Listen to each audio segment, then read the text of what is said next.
ngir massage bu jaar ci yoon taamu leen gamme Puro Valda.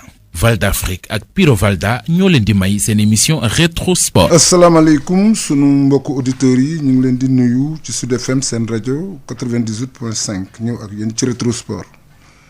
rétro sport tey bi nag dañ koy tàmbalee ci qualification Coupe d'Afrique des Nations bu 2022 ca Cameroun te Sénégal joué démb ci dimanche bi moom ak Guinée-Bissau gagné ko 1-0 bu Sadio Mané à la 82e minute donc Sénégal qualifié na pour Coupe d'Afrique bi avant match yi nga xam ni joué guñ ko muy ñaari match mais ñuy fàttali rek ci biir qualification bi capitaine bi Kalidou Koulibaly dafa am carton jaune donc du jouer prochain match bi nga xam ni dañ koy joué. ñu waxtaan tamit ci événement bu mag boo xam ne ñu bëri ñu ngi ko doon séntu far mu am tey mooy candidature yu Maître Augustin Senghor ci présidence su confédération africaine de football kooku nag mi ngi am au mois de mars 2021 ca Maroc tey suba def na point de presse ci fédération sénégalaise de football waxtaan ak presse bi li tax mu déposer candidature am pour nekk président de la confédération africaine de football ñu ko ciy ñaanal di ko ci souhaiter bonne chance.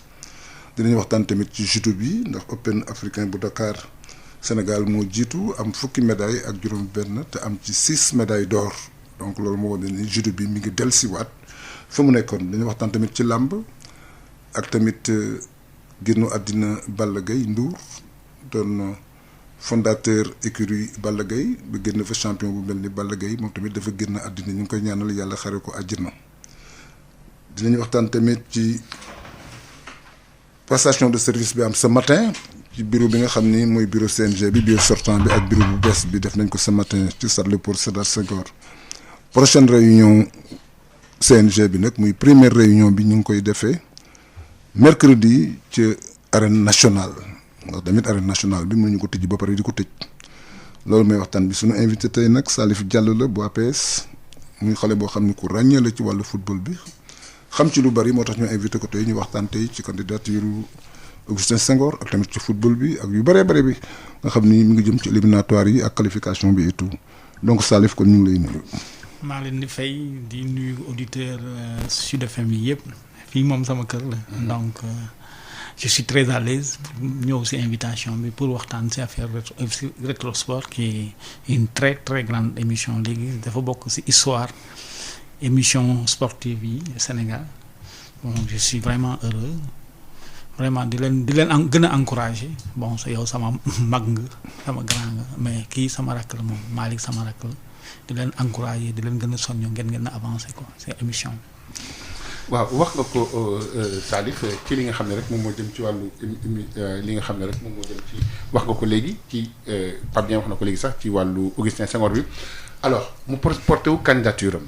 tey jii def na conférence de presse est-ce que yow yëf yi bett na la wax wala déet que Augustin nekk candidat parce que dafa am lu changé lu bëree bëri bi ñu fa demee le 19 octobre dañ ko est-ce que da nga nekk candidat mu ne si Ahmed est candidat je serai pas candidat de façon très voilée parce que par loyauté entre-temps Augustin nekk candidat la est-ce que yow vous êtes surpris par la nouvelle tournure des choses. non je pense que juin la ko waxoon ci plateforme ANPS bi.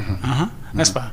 mais avant ça bon xam nañ ne ñu bëri Afrique même balaa. ANPS question bi ñu koy agité. am na dirigeant Afrique yu bëri yu ko ay journalistes yu bëri di ko ne Augustin léegi jot na nga mën a nekk candidat présidence CAF xam nga loolu moo tax ñun ñu ñemee ñu am idée sax di ko poser question. ndax Augustin di nga nekk candidat ñu ko doon encourager Sénégal ñu ko doon encourager à l'extérieur parce que Augustin aussi il faut pas oublier bon il est jeune par l'âge par rapport aux dirigeants par rapport aux autres mais quand même depuis 2009 il est président d'une fédération qui n'est pas n'importe laquelle en Afrique on n'est pas la plus grande fédération on n'a pas gagné de trophée mais on a sorti de très très grands joueurs on a eu de très grands dirigeants comme Dem Sy Yàlla Mawade Wade qui comptent dans le football africain ensuite Augustin dafa marqué football africain si benn fan nag sous la présidence de Ayatou à ses débuts Ayatou kenn ñemewu ko wax dëgg parfois sax du Ayatou sax lii lay xalaat du wax dara sax gars yi boo jëmee ni yii da ngay contre Ayatou ñu liquidé la. waaye chaque année ñu ngi fii. ñu créé problème sa équipe nationale sax ñuy di désigner arbitre yoo xam ne dañ lay ñëw sakkee affaire yooyu chaque année am benn possibilité pourtant bëgg nekk président CAF gars yi na ko doo si dugg affaire yooyu Augustin Afrique moom moo gars yi ne élection à vote caché mu ne non mu yëkkati loxoom mu ne man moom laa àndal xam nga lu foofu la marqué c'était aux Seychelles. foofu la marqué esprit Ayatou kenn ñemewu ko Ayatou sax jour boobu la ko gën a respecté. parce que am na ñoo xam ne dañ doon nëbbatu di ko wax. mais moom dafa yëkkati loxoom mu ne kii laay sunu parce que kii dafa am droit présenté wu foofu la marqué les esprits depuis moment boobu ba léegi les gens disent que ce mec là ce monsieur là kii c'est un monsieur il a des idées qu'il défend xam nga donc depuis ce moment là les gens agitaient sa candidature bon le départ de entre-temps 2017 Amath ñëw gagné Ayatou affaire yooyu mais on sait qu'il a la carrure l'intellect et la carrière de dirigeant qui peut le mener à la tête du football africain. dama ko ci tegal leneen sax ndax comme li nga wax depuis 2009 il est président de fédération mais avant d'être président de fédération il est président de club. Exactement. nekkoon tamit président section de basket pendant au moins 8 années. et puis c'est un garçon qui a joué au football à l'île de Gorée très jeune. mu jóge fa tamit joué Kumba Castel muy équipe bu île ba pare tamit ci petite catégorie yi joué na ci. et puis mu def tamit ay match scolaire ci EAC donc c'est un garçon du Serail. et ñu remarqué tamit depuis bi mu yoree fédération bi ba léegi problème yu bëri wàññeeku na fa ou bien kenn déggatu ko il a assaini les finances il a donné du respect aux membres du comité exécutif et même des membres de la fédération ba ñoom ñëpp ku ci nekk da nga gis sa bopp ci liggéey bi muy liggéey ñu gis tamit résultats yi nga xam ni équipe bi am na ko certes nit ñi dañuy wax ni équipe bi gañewul dara mais tamit position bi mu nekk actuellement ci football africain bi ak football mondial bi cër la même su fekkee parfois on n'est pas satisfait de la prestation de l'équipe mais il faut lui reconnaître aussi une base solide tant sur le plan technique que sur le plan administratif mais li ma jaaxal mooy Afrique dafa am ay candidats lui n'est pas le seul Afrique de l'Ouest surtout laay wax il y a le Mauritanien Ahmed Khia il y a aussi Jacques Anouma l'Ivoirien puisque yaa ngi wax affaire Jacques Anouma parce que Jacques Anouma finalement mu dul dem élection puisque dañ ne ku bokkul ci comité exécutif bi à l'époque avec Ayatou doo dem élection comité exécutif CAF c'est ça voilà avec Ayatou il n'a pas été aux élections mais pendant les pourparlers Augustin s'est distingué en disant souvent non à Ayatou sur plusieurs problèmes ba loolu comme li nga wax am nañ ci ay conséquences ay match yoo xam ne dañ ko perdre par arbitrage puisque loolu c'est la sanction de la CAF mais tey jii est-ce que Salif xalaatoo ni avant ñuy dem ci élection yi ñoom dinañ gise seen biir pour seet le candidat le mieux placé pour pouvoir briguer les suffrages. xam nga avant mars kii semaines yi bëri ñu ngi ci mois yi bëri ñu ngi fi wax na ko waxtaan nag Jacques Anouma parce que Jacques Anouma boo ko yeeyee tey muy nelaw guddi nga ne ko kan nga gën a wóolu Afrique su cité 5 personnes dina fa sotti Augustin parce que man personnellement xam naa Jacques Anouma personnellement j'ai une relation privée avec lui bon xam naa ko je dama koy tutoyer dinaa mën a su ma jëlee sama téléphone su ma ko woowee tey dina ko jël donc je sais que su cite 5 dirigeants du football africain yoo xam ne Jacques Anouma les connaît il les respecte Augustin dina si bokk Ahmed Yahya la même chose amee dégg kooku daf ko doon laaj conseil sax loolu am na yoo xam ne sama kanam la du dañ ma ko wax maa ko fekkee donc ko fekkee vous êtes témoin je suis témoin Awad si football mauritanien j'étais là-bas avec Aliou Goloko j'étais là-bas avec Mame Fatou Ndoye xam nga ñoo fa nekkoon ak si bureau Ahmed Yahya mu koy laaj ay conseil mu koy conseiller comme nit ak rakom donc et puis tey daf ko confirmer il a présidé son donc élection. il s'appelle c'est les adversaires pour un temps après mais ñoom ñëpp benn affaire la ñuy viser pour que football africain si trouble li mu nekk nii mu gën a avancer donc même ma dëgg naa sax mais xam naa ne c'est une fausse rumeur parce que am na benn journaliste bu ma wax ne Motsepe woo na Maître Senghor te sax loolu man on m'a dit ça bon c'est ça mais wóoluma source boobu mënuma ko Salif ma dagguma 2 personnes différentes m'ont dit ça bon man c'est une personne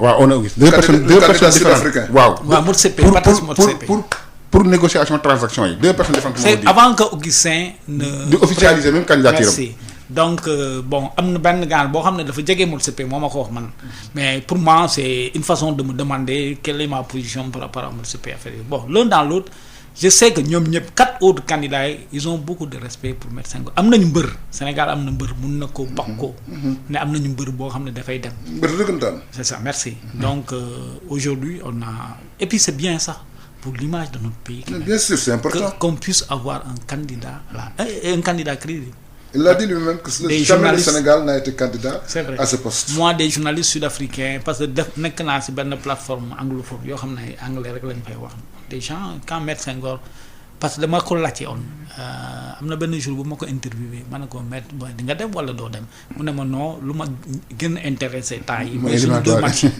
gars yi foog ne gars yi foog ne du dem des journalistes kenyans sud-africains zimbabwéens même am na benn journaliste bu mag bu nekk africain bu nekk Londres Emmanuel Maradas xam naa ne xam nga ko c'est ça mu def ma woo pendant 15-20 minutes di ma kii mais Augustin pourquoi muy bañ a dem affaire ma ne ko mais Augustin n'a jamais dit que demul. Il fallait l'aval de l'État sax. C'est ça pour le moment il se concentre mu ne ma non mais deuxième match bi day passé date bi day passé ma ne ko non mais moom man nu ma ko waxee. man gëm naa ne nu ma ko je dis ma doon date limite bi il a déposé sa candidature le jour. c'est ça ma ne ko nu ma waxee waxtaan ak moom.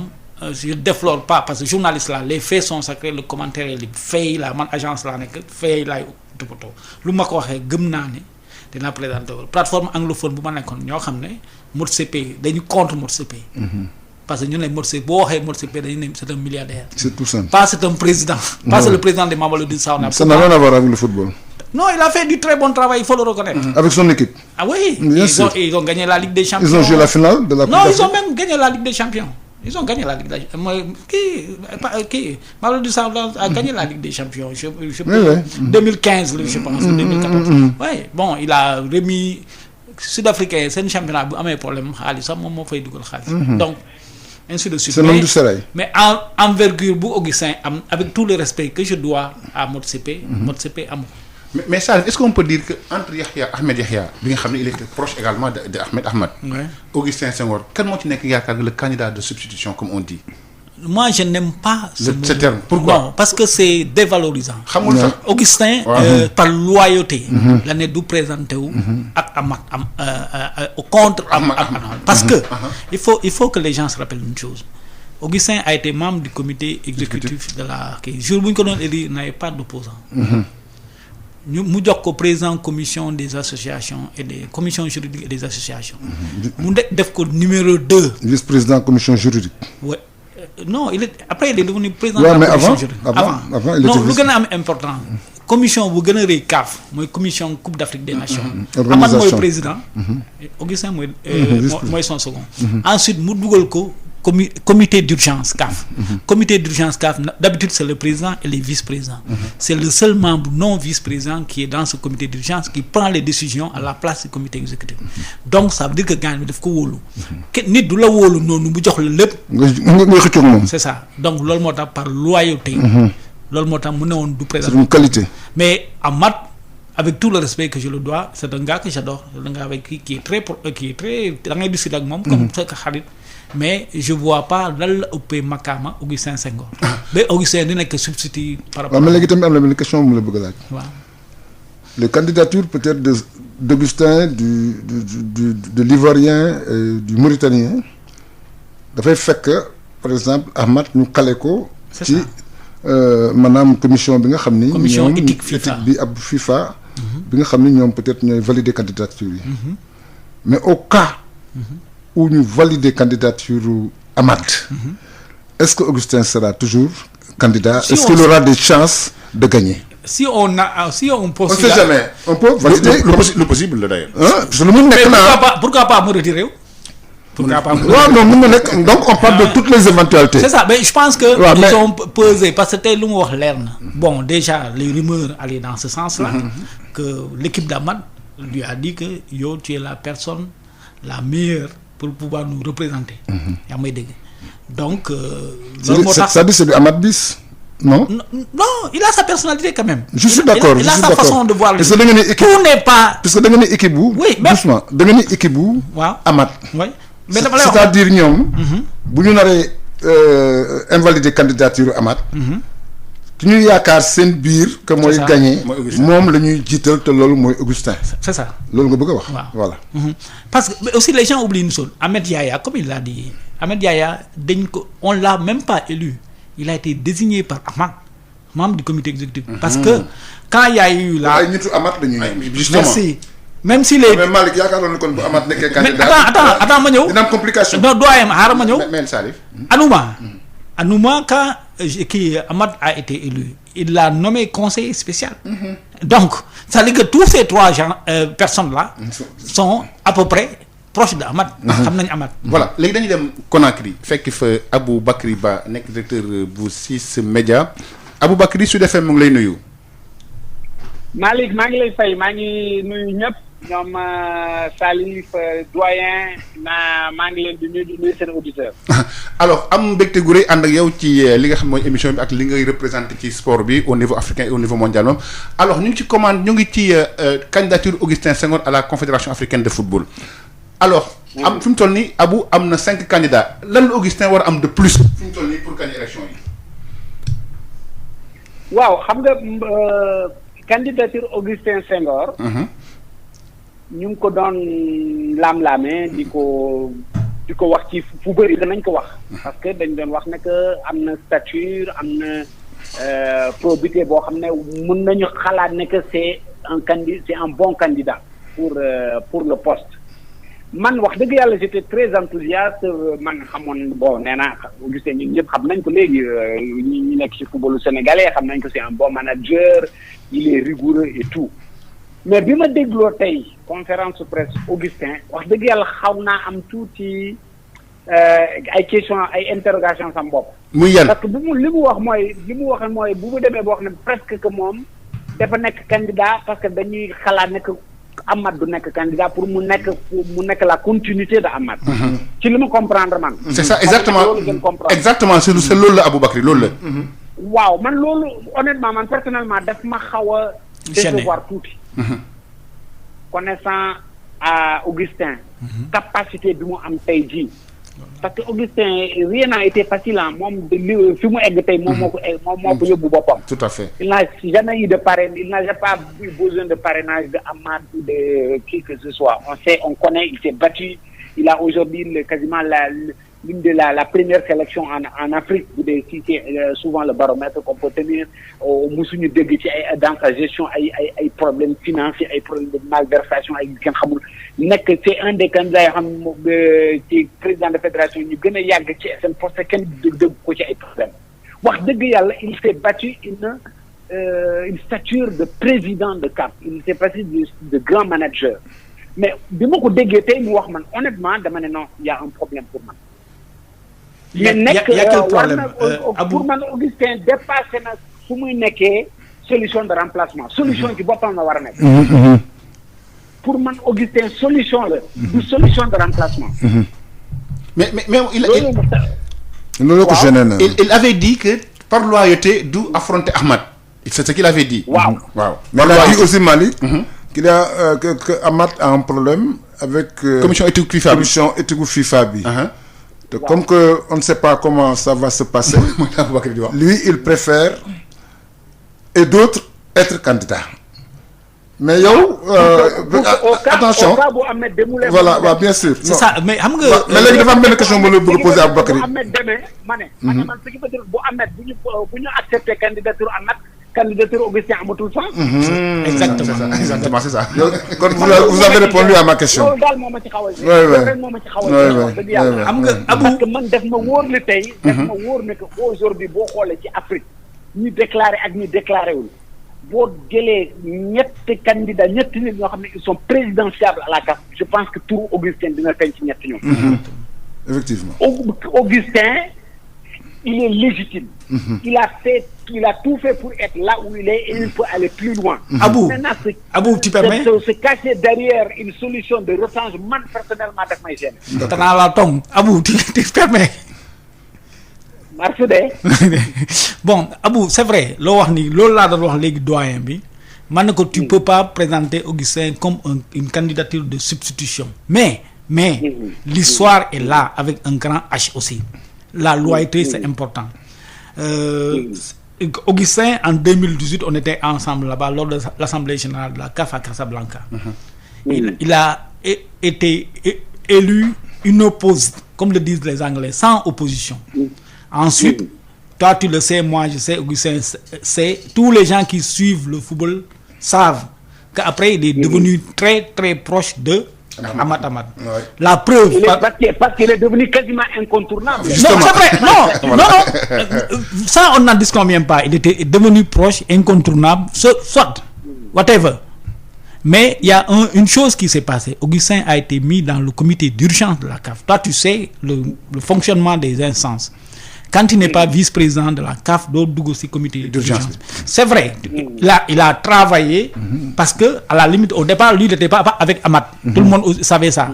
Il a montré full ak fayda ak xam-xam la ko won ba gaan bi respecté ko def ko confiance. Il est devenu incontournable. C'est ça, c'est vrai. Et ensuite, c'est vrai, wax naa ko doyen léegi nii que moi, soo ma waxee Augustin candidat de substitution daf may gêner. Bien sûr. Parce que Augustin a une carrure. waaw mais ni mu waxee mën nañu ko dégg noonu. C'est vrai. Bon, là, c'est la communication. dama dem naa ci point de presse bi ce matin. On était là-bas aussi. Et il faudrait polir. Cette déclaration. C'est ça, il faut polir. Parce qu'effectivement, il y a la presse étrangère, ainsi de suite, mais aussi c'est bon, il faut d'abord le remercier. Parce que ça, taskat xabaar Sénégal yi ñu wax ko ne Augustin, il faut parler aux gens. Il prend de son temps, dafa jógee Guinée-Bissau dem ba si guddi, mais il a tenu à parler aux gens. C'est avant important. de parler à la France. C'est ça. Parce que def na émission. RFI tey. tey dina def 20h. RTS bi voilà.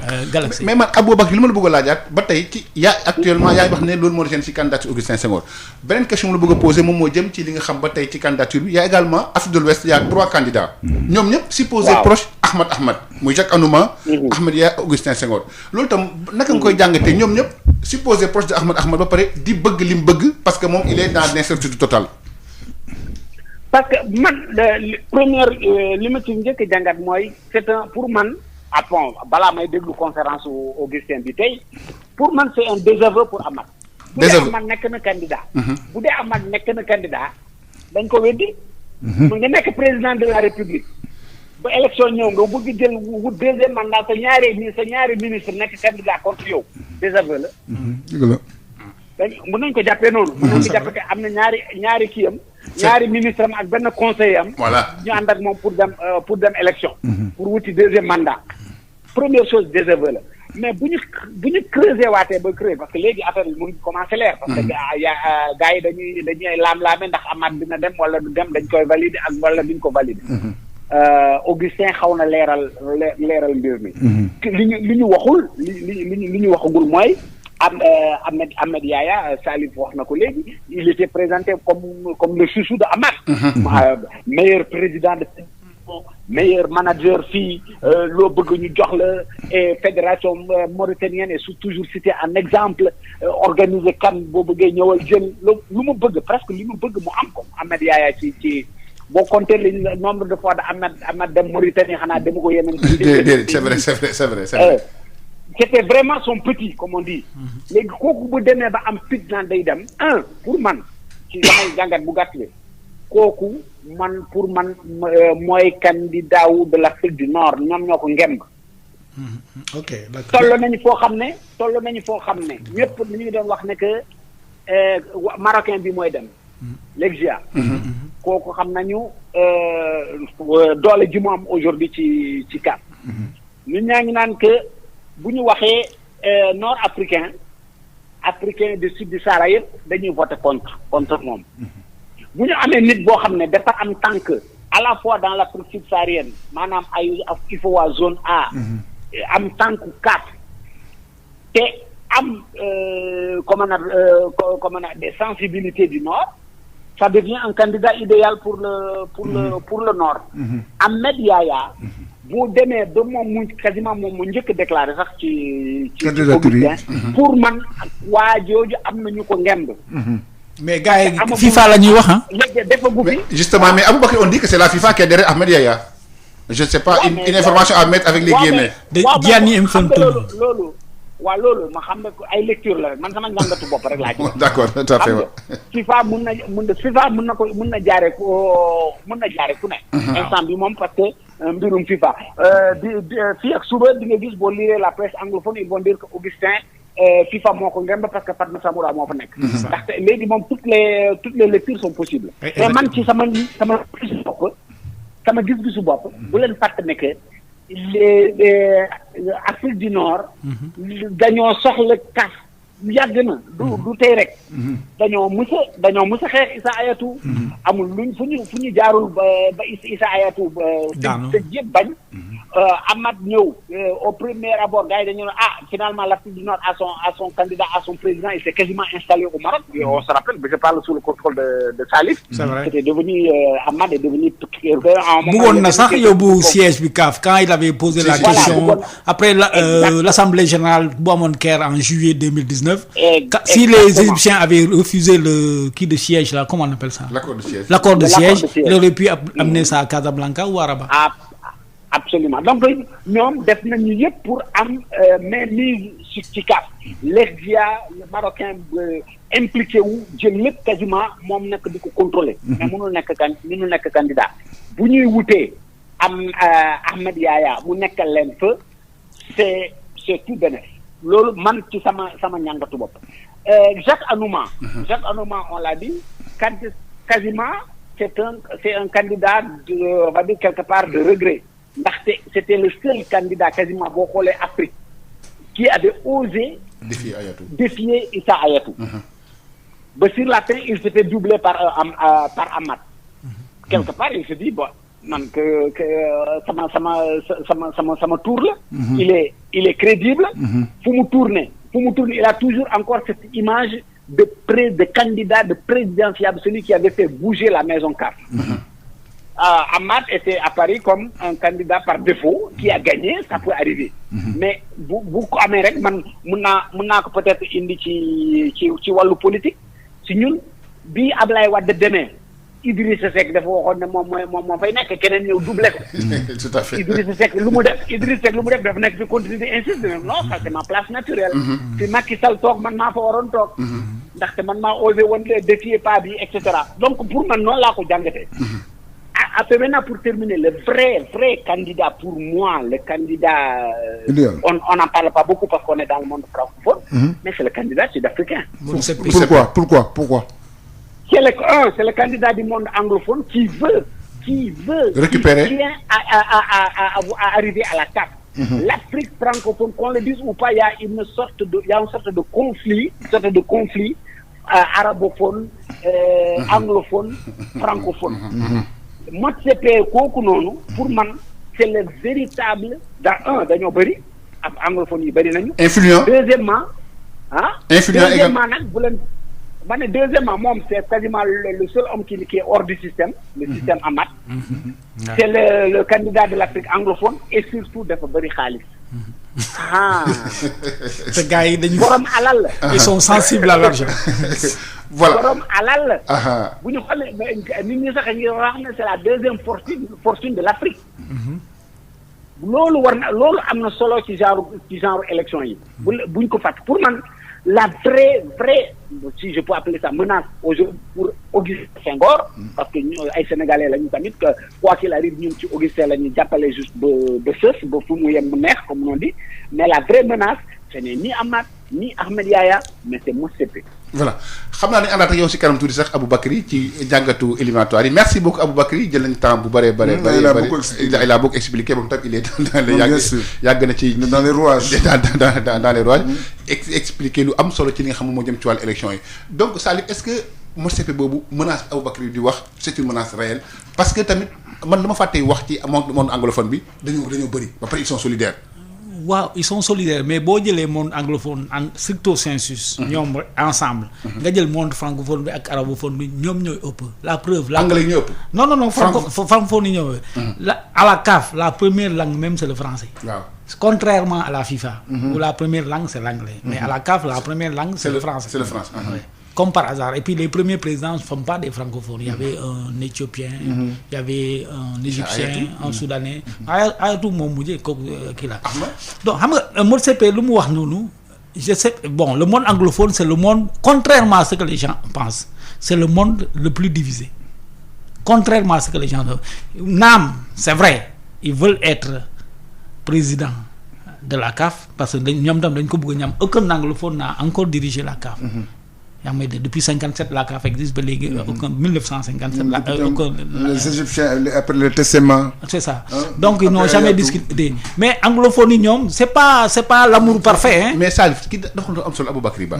moom c'est le seul gars hors système. ça c'est vrai ça c'est. moom c'est-à-dire moom. ça peut être un avantage et un inconvénient. moi je vois plus un avantage. je peux m'expliquer. non oui vas-y.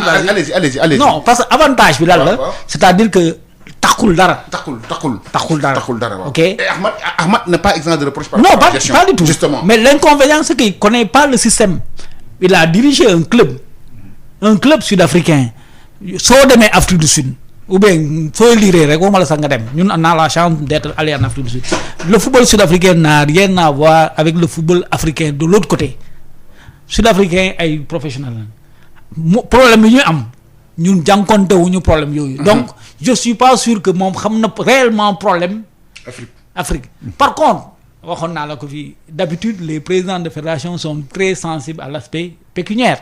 ça il faut pas se le cacher. mais moom soo ko waxee sax d'habitude c'est de milliardaire lañ lay wax. donc c'est le côté bon dafa am xaalis. dafa am mais dafa am solo Salif xaalis. non je dis pas le contraire. kan moo bëggul xaalis. loolu am ki ñëpp bëgg xaalis. mais bon donc c'est ça il y a un avantage le fait qu'il soit pas dans le système il y a un inconvénient mais parce que CAF dafa am nu muy doxee élection yi dafa am nu ñuy doxee. am na loo xam ne waxuñu ko aussi. muy lan. embouteillage ci élection yi waxuma la 5 candidats présidentiels yi mais pratiquement comité exécutif CAF yëpp dañ koy renouveler. les représentants de l'Afrique au niveau de la FIFA dañ koy renouveler donc tout le monde est candidat. beneen enjeu ngi noonu mais d'autres enjeux. merci loolu moo tax. à tous les postes. non à tous les postes loolu moo tax il y aura des compromis. de part et d'autre. de part et d'autre. les gens vont s'entendre. même Salif.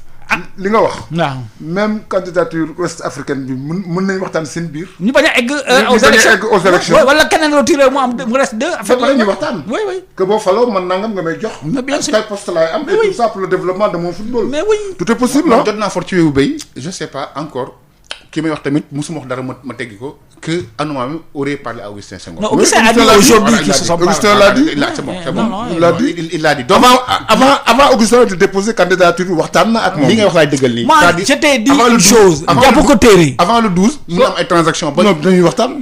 soo jëlee 5 personnes 5 dirigeants si monde football africain 5 dirigeants ñu yee Amath kii may na Amath Jacques Anouma à 3 heures du matin nga ne ko ñan nga gën a wóolu soo jëlee 5 dirigeants je peux donner ma main à couper que Augustin dina bokk si 5 parce que dafa am lu mu ko defal lu mu ko daxal. ñu ñëw ci beneen poñ émission bi parce que nag du loolu rek la émission bi ma ne actualité Pape moom mooy qualification au Sénégal. Sénégal validé ticket à Bissau avec un excellent Sadio Mané. Salif li lañ doon xaar li lañuy xaar ci Sadio Mané. chaque jour mu répondre à nos attentes. répondre à nos attentes. Hier il a réussi. Il a répondu présent hier. waaw mais nag c'était peut-être la seule satisfaction. dans l'ensemble le jeu. Edouard mën nga wax Edouard. ah non Edouard. impeccable. non hors classe. donc c'est vrai bon xam nga dañ koy regretter rek dañ koy wax bon ñëpp dañ doon xaar quand même qualification. 4 victoires c'est 4 bon. kooku wax exactement donc y avait pas à la limite comme on le dit chez nous y a pas d'information. c'est les trains qui viennent à l'heure. donc y a pas de souci donc mais lu ñuy regretter ba léegi suñu staff technique bi depuis 5 ans ñu ngi fii. je sais pas ndax seetaan nga y a 4-5 jours le match de l'Algérie. seetaan nga ko. maa ko seetaan. gaan bi 2 ans la def. te joueurs yu ñu am. mais ñooñu amuñu ko mais xoolal. tu sens que bal bi dañ koy dugal. et puis tey sans critiquer d'ailleurs. tey terrain bi dafa bon. terrain Zimbabwe bi tey 2-2 lañ def. terrain bi dafa bon. mais man match aller bi laa seetaan. non match retour bi tey aussi. mais terrain bi bon lañu mais dafa dawal. dañu dawal. jox ma jox la jox ma jox la ñu dem ba dugal. Algérie. donc loolu la quoi. même le Cameroun joue bien. Cameroun le Mali. boo seetaanee Nigeria Sierra Leone. Ouais, c'est ça exactement. Bon, j'ai pas pu regarder. mais ça c'est le sommet de l'art. Au-delà de ça également quelque chose qu'on peut dire mu gagné na. il a validé. non sur le plan statistique moom. amul nañu ko reproché mais. non Mali reproché wuñ ko dara. nous sommes dans un groupe vraiment jouable. groupe bi ñu bokk. facile du ma jouable facile. voilà nous sommes dans un groupe facile. Le résultat final est important on est qualifié. mais bu ñu demee ci beneen tournoi bi nga xam ne mu ngi tudd tournoi final ça n'a rien à voir avec les qualifications. ça c'est de grosses cylindrées. La preuve, on a des difficultés avec les grosses cylindrées. voilà ñun ci loolu la ñuy wax. c'est-à-dire entre fii ba Coupe d'Afrique bi. y a des choses li ñu war a liggéey mooy notre jeu. après la qualification il faut produire du jeu. est-ce que loolu la ci xalaat. mais loolu mooy dëgg mais loo wax mais malheureusement loolu la ñuy wax grand depuis 5 ans n'est-ce pas 2 ans et ça bon les gens ne critiquent pas beaucoup dañu ne. bon mais lui-même il a dit. oui non il a dit les difficultés affaire yooyu. bañ fa demee man ak Malick. waxtaan ak moom daf ñu ni. beau jeu bi ngeen di wax man bëgg naa ko. mais équipe nationale boo ko yoree. di def beau jeu boo pertee ñetti match ñeenteel match bi du la fi fekk. waaw man li may bëgg a def d'abord mooy équipe bi qualifié ba pare. waaw après moo soog a liggéey ci. mais comme tu dis loolu musu ko réussir. Malick maa ngi ñëw. comme tu dis ça commence à durer. Voilà ça fait 5 ans. qu'on attend ça. et on n'a pas vu. on a une génération exceptionnelle. bu ñu demee tournoi final on a des difficultés avec les grosses cylindrées. mais qu'est-ce qu'il faut faire à ton avis. pour que ça change. mais il y a 2 matchs officiels yoo xam ne ñun pour ñun c'est à la limite c'est du beurre. c'est du beurre. ok donc on n'a qu'à léegi la ñu commencé taxawal suñu taxawaay bi ñu rafetal ko parce que ñun problème yu bëri la ñu am suñu équipe bi. non seulement xam nga dem nañ 2 fois Coupe d'Afrique. mais le jeu qu'on attend de cette équipe on ne le voit pas. non mais waxuma la sa jeu en plus de jeu bi doyen xoolal ñun duñ dugal coup franc. balle arrêtée. mooy jeu bi duñu percuter. ça fait partie du jeu balle arrêtée duñ ko exploiter. ñun même bu ñu joué naar yi. dañuy def ay fautes mu wóor ko des fautes dans notre zone. parce que danger. oui mais corner yi. waaw marquage bi sax duñ ci. pourtant Sénégal boo jëlee équipe bi au moins 5 ou 6 faut 1m85. mais xam nga lu ma jaaxal ci équipe 2002 bi waaw. xam nga lu ma jaaxal ci équipe bi. waaw damay gis ailier bu mel ni Ismaïla Sarr dafay accélérer d'abord dem ba ci kaw. war a centrer fakasal bi. man loolu laa mënul comprendre. mu remarque tamit ci biir équipe bi ku ci mel ni Kalidou Koulibaly on dit qu'il fait partie des meilleurs libéraux du monde. des meilleurs défenseurs di def transversal. pied gauche pied droit 40 mètres 50 mètres du ko réussir. suñu défense centrale kenn amu ci adresse. donc c'est un peu compliqué bu fekkoon Sadio Mané nekku fa. équipe bi fan la jëm. mais pourtant il le fait couramment. bon je sais pas peut-être. mais na nga remarqué. oui dama ko wax Malick c'est vrai dama ko wax Malick ni ko remarqué Kalidou Koulibaly transversal yi muy def. première période ëpp du ko réussir man maa ko wax Malick fii la toog. première période ko remarqué li ma la wax. première période contre Guinée-Bissau à Thiès effectivement il a raté tous ses coups. retour bi aussi il a raté tous ses coups. c'est pas normal. mais pour un jour de sa classe. si tu te rappelles à la CAN pratiquement il réussissait tout ça moom moo doon monter balle bi mu jox ko Pape Alioune Ndiaye ainsi de suite ñu yóbbu ko ainsi de suite. mais non Salif c'est ce qu'on attend de lui. oui non c'est vrai looy wax ni non dama lay ne à un certain moment il a c'est comme si l'équipe régressait. mais ça va être permanent. merci c'est comme si l'équipe sur la qualité de jeu. par rapport à la CAN on a comme régressé. Voilà. À la Coupe du Monde on a comme régressé. Au lieu d'avancer. On a kii la bon dañ nga la percuter si côté yi on doit chercher ça on doit chercher des tireurs de coup franc on n'en a pas. mais ça loolu yëpp xam nga baal ma. ça loolu yëpp tout le au problème de départ que d'abord c'est le choix le casting bi nag ça pose problème casting je prends l'exemple de Cheikh Kouyaté. à Crystal Palace il est axe central. nga ñëw fii di ko jouer militaire c'est-à-dire. non les 2 matchs là il a joué défenseur parce que c'est ça loolu la war a def. c'est-à-dire on l'a réclamé parce que man ay logique am.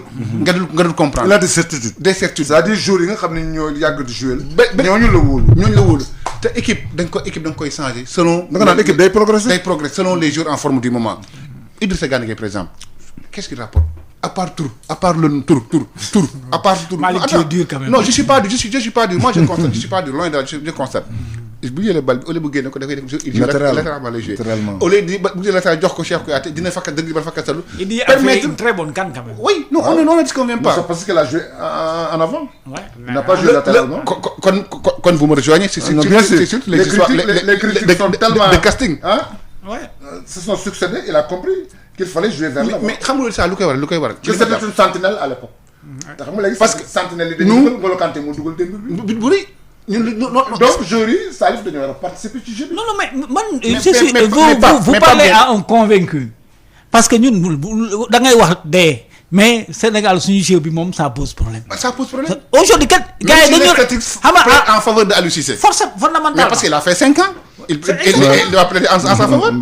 Amar def 5 ans Coutinho def 5 ans Georges def 5 ans il a fait 5 ans. Ben Madi il a fait peut-être 2 ans. benn affaire tamit man keroog maa ngi ko Augustin bi ñuy def émission ak moom man j'ai l'impression que notre banc est un peu pauvre ñu baal ma ci kàddu gi. boo xoolee te yeneen banc yi da nga gis banc au moins te tu vois yow ay ñoo xam ne ils sont aguerris ñun tu vois Tony Silva Lamine Diatta. le préparateur mental adjoint bi je sais même pas qu'est-ce qu'il lui apporte c'est-à-dire ñun les difficultés yi nga xam ne dañ koy gis ñun ñu toog ci biti ñoom dañ ko gis est-ce que mënuñ poser débat wu renforcement staff technique bala. Non, mais au retour de la CAN, ça, le débat a été posé. Ah, j'ai posé, oui.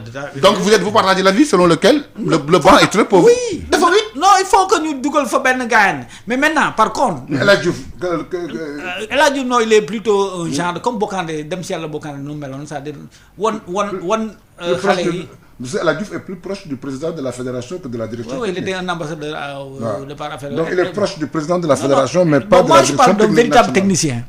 Technicien là, entraîneur là, ñu andi ko. Mais attends. Ça doit être avec l'aval d'Aliou Cissé. Ça, il faut pas. Parce que sinon, la mayonnaise ne va pas prendre. Non, c'est ce c'est ça. Salif, c'est la fédération qui emploie. Mais l'entraîneur aussi, Malik, a le choix de ses collaborateurs. Mais oui, sinon, ça marche pas. C'est l'entraîneur qui choisit ses collaborateurs. C'est ça, sinon ça marche pas. Mais la vérité est que affaire bi wédna, ba bi mom wédna. Loolu mom lañu wax. Mais la preuve. Mais bon, c'est le Salif. Au niveau de la fédération, c'est-à-dire du comité exécutif, il y a des sportifs qui sont là-bas, c'est-à-dire des gars qui jouent au football. Cheikh, ancien international. Warna bokk ci lolu. Ku ci melni Serre, il a joué au football. Donc ñooñu apport lañu sur le plan technique. Du ma ni dañuy décider, mais ils peuvent donner leur idée à l'encadrement qui pourra en profiter. Bon, mais ce serait pas moi, je veux vraiment un technicien. Cheikh, on a wax ci football. Bien sûr. Lu mu wax téré la. Ah, lu mu wax téré la. Il a fait 4 coupes d'Afrique.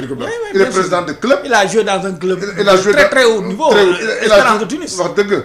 Joué Jaraaf demi-finale coupe d'Afrique, am na expérience internationale. Non, ça bon du. Moi je veux vraiment un technicien du cru. Loolu la soxla ci. Entraîneur de métier. C'est-à-dire ko xamné loolu métier am. Entraîneur de métier. Day tok ci banc bi. Mom loolu moy jobam. Mu nekk adjoint Aliou Cissé c'est-à-dire que bon suñu nekkee ensemble bi bu xawee déconné ma ne la non grand ñu kii ainsi de suite comme Omar Daf lu mu doon def carrément. Mais justement ça Daf quand il est présent tu sens que au moins il y a am na la coupe du monde il y avait un mieux. Ouais, c'est ça. Mais à la CAN aussi Daf n'était pas là-bas mais moi je trouve que franchement à la CAN il y a des matchs c'est vrai on a eu peur. Algérie duñu gagné 2 fois Salif. Non, ça peut arriver. Algérie duñu gagné 2 fois kon su fekkee y avait un léger mais Salif c'est-à-dire moi je parle des faits. Oui. Vous le dites. Les faits sont sacrés. C'est sacré. C'est-à-dire li nga su amoon léger mais Algérie duñu gagné 2 fois le premier match il vient impose ñu rythme fighting duma ñu gënuma comme di Olof gagné. Dañu match ñu taxaw dugal le puis ba 97 minutes de jeu mënu égaliser. Tu n'as jamais été dangereux match bi jeex tak après ñu pas mais non, on n'a pas gagné la CAN. Mais sur le plan du jeu, tu peux pas me dire que man j'ai pas vu ça. Je pense que bon, nous régresser par rapport à la qualité de jeu qu'on avait produit pendant la CAN actuellement. Par exemple, si on regarde sur ñaar match, c'est vrai que les 2 premiers matchs ça va pas donner. Si ñaari CAN yépp sax bu 17 ak 19 sax. C'est ça. Dañu régresser. Exactement.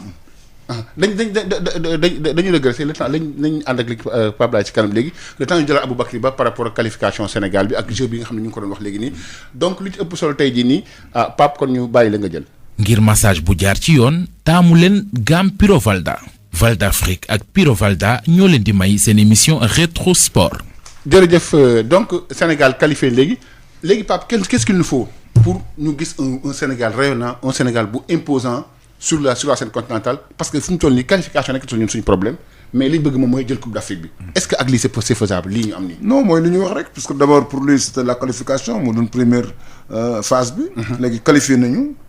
Il aura assez de temps d'ici 2022 pour avoir une équipe qui joue bien au football boo xam ne ñëpp koy reconnaître parce que suñu problème mooy loolu li mu am ci joueur ak moyens yi nga xam ne fédération bi mettre na ko à la disposition de la direction technique je crois que li ñu dese. mooy am jeu boo xam ni mën na gagner coupe d'Afrique coupe d'Afrique du volonté rek moo koy gagner ak combat il faut nga am jeu de volonté moo koy jeu boobu nag puisqu'on est en 2020 de volonté du combat on a 2 ans pour préparer ça Salif a dit tout à l'heure qu'il souhaiterait ñu mettre ci staff technique bi un technicien boo xam ni dina indi dara comme kaawu Malick comme kaawu Daf Omar Daf il n'est pas disponible il est entraîneur de club mais defe naa ne dañu war a trouver en tout cas les solutions idoines pour pouvoir faire de cette équipe-là non seulement une équipe qui gagne mais une équipe qui joue puisque si tu ne joues pas tu ne peux pas gagner la Coupe d'Afrique.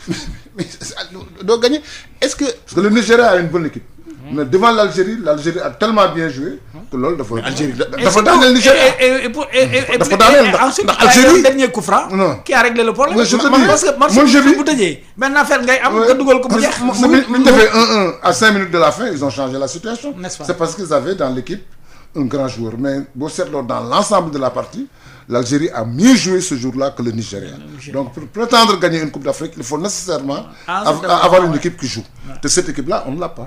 Cette équipe-là on l'a pas mais fii ak 2 ans peut-être. bien sûr va trouver va trouver waat lu jëm ci wàllu formule. pour rek ñu mën a gagner Coupe d'Afrique donc dañuy àndaat ak Aboubacry Ba Abou laaj bu mujj bi rek mu ngi jëm ci li nga xam moom moo jëm ci qualification Sénégal bi. Sénégal am na ticket ci wàllu CAN bi mais ici au Sénégal.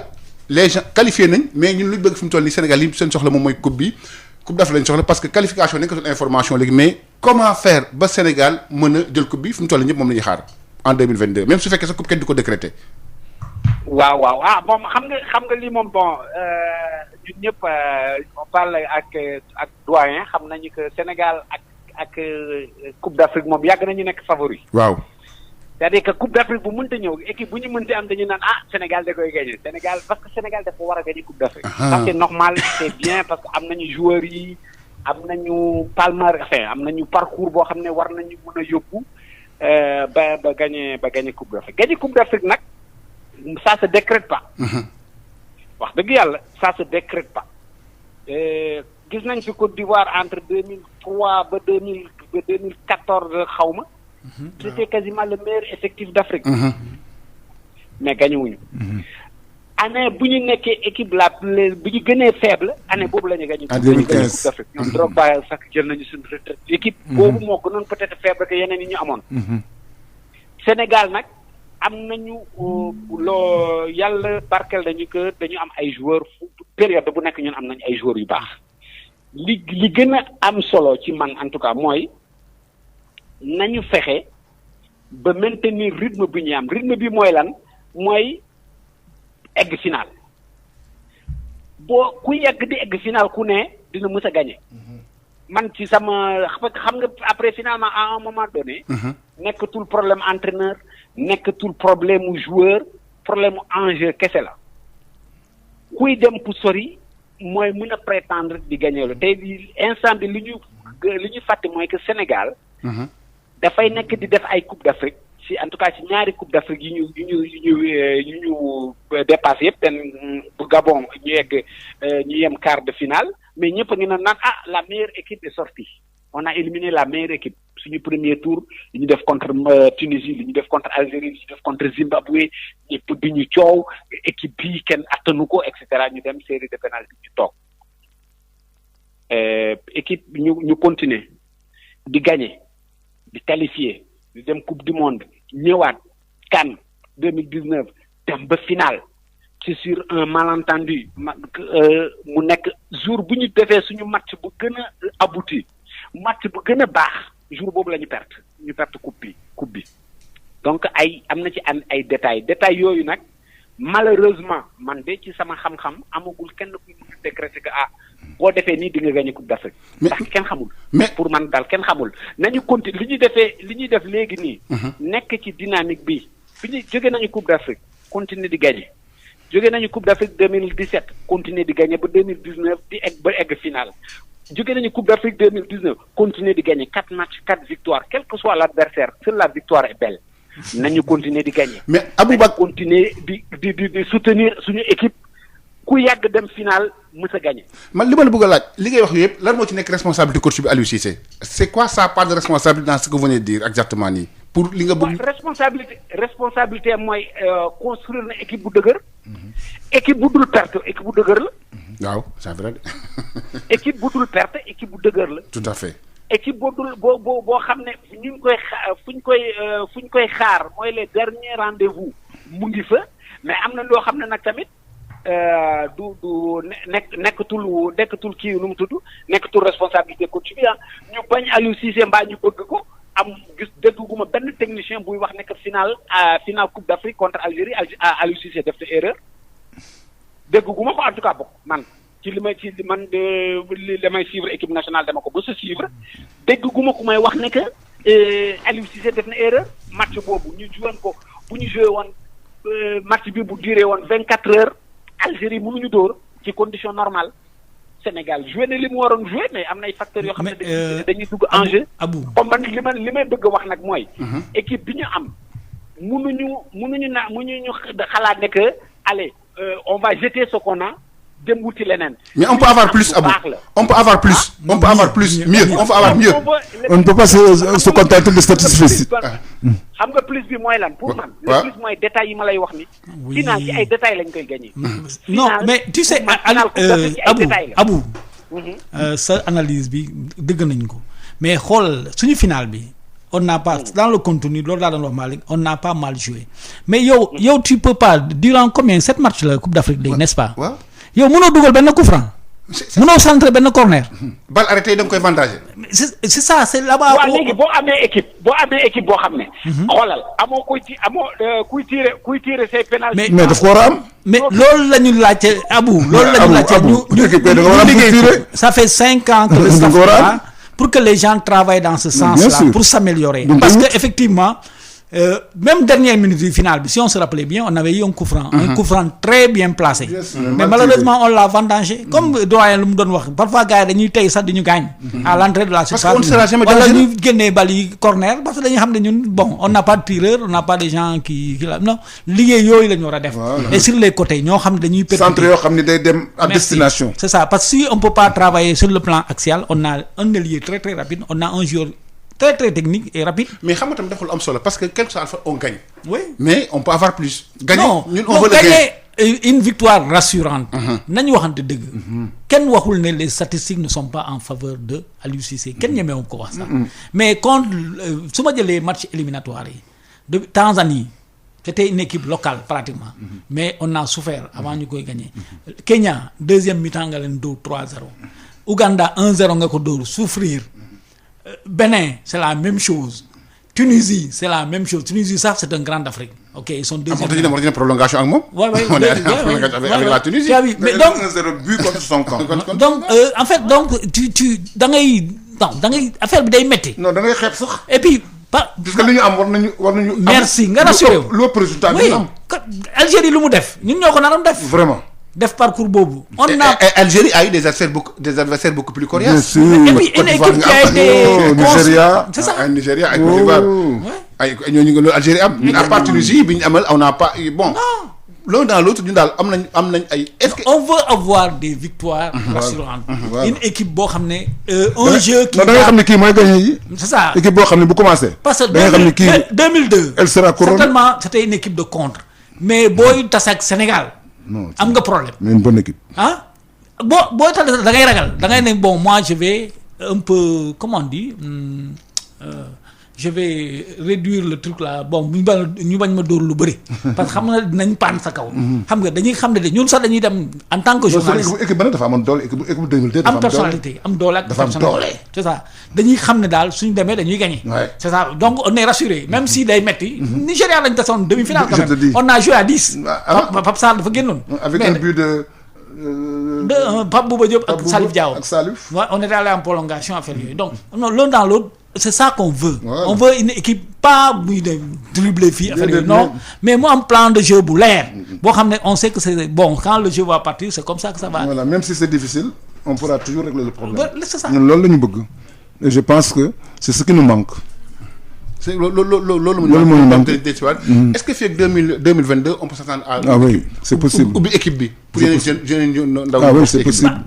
pas ouvrir à tous les vents par exemple moi j'ai un joueur que les Sénégalais dañ koy xalam dañ koy accuser de tous les maux Cheikh Kouyaté. Aujourd'hui il est devenu le défenseur axial dans la Prime League.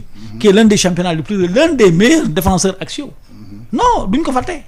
Bon, parfois les gens l'oublient, parfois ils nous critiquent de façon très très négative.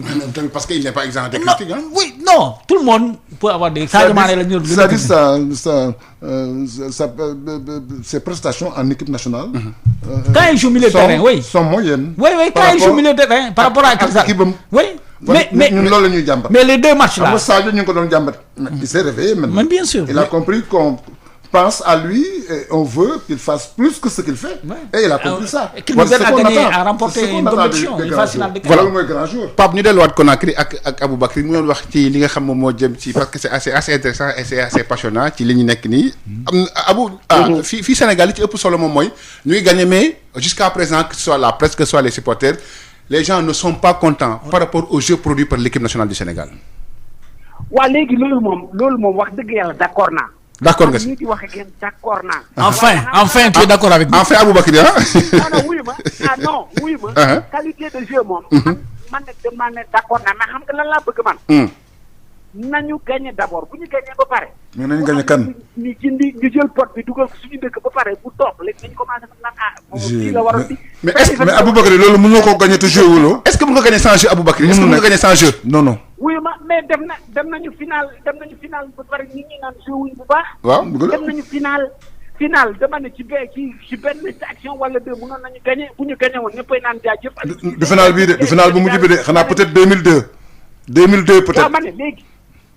dama ne. bii ñu final bii ñu passé mënoon nañ ko gagner parce que jour boobu ñu ñoo dominé Algérie c'était notre meilleur match. On a dominé je suis d'accord avec toi. parce qu'on était mené. Si on savait tirer des coups francs. Abou bu ñu la jiitalee da nga réagir. bien sûr non on était meilleur que l'Algérie ce jour-là. dama ne may leen ma eggale. allez on te laisse le soin de côté allez-y waaw. xam nga saa yi fekk doon wax léegi waaye mënuñu dugal coup franc ak yooyu. joueur équipe nationale kan mooy dóor coup franc ci club am. kan mooy dóor coup franc dans son club. donc ça pose le problème de casting des choix yi ça pose mooy Abou. daf leen nang rek. kon ñu woo Madické Kane bu Jaraaf. parce que kooku day dugal coup franc. man ci laa. waaw ñu woo Madické Kane bu Jaraaf kooku day dugal coup franc. Salim may ko mu àggale. man dama leen dégg de. allez-y bi ñu amee période bi ñu amee Henri Saivet. waaw justement. am Karamboj. ak Kouly. fu ñu amee coup franc entrée surface par l'adversaire tremble parce qu'on avait des joueurs qui étaient qui mun nañ ko équipe nationale kenn du fa jàng. doo jàng dara équipe nationale appliqué rek. munoon nag Aliou Cissé nag munoon inventer des joueurs qu'il n'a pas fan xoolal Aliou Cissé Sadio Mané day jouer saison ba bu jeex du mës a door coup franc penalty club am. waaw mu ñëw Aliou Cissé jox ko penalty mu raté Aliou Cissé ne yooyu yaay dóoraat du joxaat encore mu raté waat. mu continuer di insister waaye mun nañu wax ne jaajëf Aliou Cissé waay mun nañ ko jaajëfal. ndaxte là instant bi Aliou Cissé mu ngi bëgg a imposer Sadio Mané loo xam ne club am sax nangulul ko amuñu nag profil boo xam ne tey. ci mbirum non c'est parce que attention Aboubacry Ali kenn ñemewul Sénégal ci coup franc à l'entrée de la surface. Aboubacry ndaxte bu Aliou Cissé day déposer balle bi fu ko neex. Aboubacry jour boobu nag. Aboubacry équipe nationale du former tireur de coup franc. mais mën na améliorer joueur. Salif xam nga tax muy dóor coup franc xam nga tax penalty lu tax du ko fa dóor Mohamed Salah moo fa ne. yaa Mohamed Salah am te il est réussi en permanence. am na ñeneen sax ñoo xam ne. Mohamed Salah daf koy réussir xam nga Mohamed Salah day réussir club am. waaw mais malgré tout Aliou Cissé daf koy continuer di ko imposer en équipe nationale. Sénégalais yi foofu la ñu waroon kaasuñu. amuñu pour di imposer. mais est-ce que c'est pas Sadio qui a demandé à tirer le penalty lui-même. Aboubacry. penalty. Aboubacry. waaw. est-ce que Sadio n'a pas demandé lui-même à tirer le penalty. waaw mais su ko demandé à partir du moment Aliou Cissé accédé na ko affaire boobu nañu gërëm Aliou Cissé Sadio ngi koy tiré le dernier penalty qu'il a tiré il n'a jamais tiré comme ça. et là li muy. il a tiré en force bu continuer di dooree nii fii ak 10 ans kenn du jàpp penalty am. il a tiré en force. mais parce que Sadio sait que maintenant il n'est pas bon xamoon na ko bu yàgg léegi la ko gën peut-être. Il a senti aujourd'hui qu'il est temps que le Sénégal gagne un trophée. Ça passerait, ça doit passer parce que mu gën a jël responsabilité. C'est ça. mais jeex na. man li ma bëggoon dellusiwaat Abou soo ma ko permettre yaa ngi wax ne équipe bi kañ ci dóor coup franc ñi ngi convoqué ci club mais est-ce que c'est pas au coach ci ñi muy sélectionné ut koo xam ne sax mooy dóor coup franc club am c'est-à-dire lui il a la latitude il a le choix am na plusieurs possibilités moom moo ko war a nag valoriser loolu ut koo xam ne au moins ci sélection bi mu def un bon casting. waaw léegi moom laa lay wax rek xam nga casting coach. c'est les joueurs en forme du moment kese lay jël. munul jël kese kenn dinaa ne waaw bu ñëwee dinaa ko jàngal dinaa ko may kii et cetera munul ko def parce que duñ ko permettre ñu kii di waxee ci moom. duñ ñu ko permettre mais Aliou Abou tu sais que équipe nationale c'est vrai doo am temps doo jàngal nit football. mais mun nga def tu peux mettre des stratégies en place qui te permettent de gagner des ateliers. Par exemple le match contre la Guinée-Bissau aller bi troisième journée bi autant pour moi c'est Crépin qui tirait les coups francs. Match retour bi c'est Pape Alioune Ndiaye moo doon tiré. Je pense que donc à la limite il y a le premier sax kii moo ko tiré woon nu mu tudd Kanouté. Le nouveau là Franck Kanouté. Donc après la fin des entraînements. Tu vois en 2002 tu te rappelles bien de cette expérience là à la fin des entraînements Bruno Metsu avec ñoom Fadiga affaire yooyu dañu doon jot. travailler sur ça. Ils avaient les prédispositions. C'est ça Fadiga c'est un très talent tireur de coup de pied et de coup de pied arrêté. Mais aussi daf koy travailler même avec les autres là. kii ñoom Pape Bouba Diop ainsi de suite. xam nga comparaison n'est pas raison. Tout à fait bi mu doon ñëw équipe nationale fekk na club am door na fa coup franc ba taille. bien entendu ay réglage rek lay def équipe nationale. bien entendu Fadiga. ouais. fu Auxerre amoon coup franc Fadiga moo ko. oui avant même Bruges aussi avec avant Bruges sax il le faisait. boo bëggee ñoo xam ne musul door coup franc fenn ci club am nga bëgg ko indi équipe nationale regroupement 2 jours nga ne ko door nañ ma coup franc. non am na sax door kat coup franc. door coup franc sax dafa jafewul non Wagué day door coup franc day door corner sax dafa jafewul. le dernier but qu'on a marqué en équipe nationale c'est Wagué qui a tiré un corner sur la tête de Karambodj ñu dugal contre Afrique du Sud mooy seen deuxième but. Donc maintenant il faudrait que ñu am confiance. Il faudrait que ñu am confiance Madické Kane le jeune milieu de terrain du Jaraaf. dóor kat balle arrêté la moom day dugal sax affaire yooyu bon tu me diras que le championnat sénégalais a un niveau tellement faible. là que bon très faible d'ailleurs. ça peut produire mais je suis convaincu comme Naam Moustapha Naam. Le jeune là dans un an dans quelques mois il aura un club de ligue au moins un club de Ligue 2 français je suis pas son agent hein. Je dis les faits. Les faits sont sacrés. yaa ngi may dégg donc bu ñu xaar. waaw léegi kooku noonu boo demee ba egg fi nga koy xaar. j'espère que su demee foofu dina tirer ko dina continuer di tirer coup franc. D'accord merci beaucoup Aboubacar. merci beaucoup dañ ci profité nañu am na benn affaire bu ñu warul fàtte. muy ban mooy. ñaari mbir la. xam nga Sénégal am na fi temps mooy genre ay 2012 ak yooyu. On s'est retrouvé avec quasiment 7 buteurs. moo xam ne foo tourné ñu naan meilleur buteur sénégalais la meilleur buteur. gars yi indi leen équipe nationale. doxul. waaw c'était à la CAN 2012. waaw ñu jël ndaare la plus mauvaise CAN du Sénégal. voilà te pourtant boobu ñu ngi amoon les meilleurs buteurs de quasiment chaque. koo laal rek mooy. Demba Ba oui. xam nga loolu amoon na fi. léegi nag bu ñu nekkee ba ay di dem di wuti ay joueurs.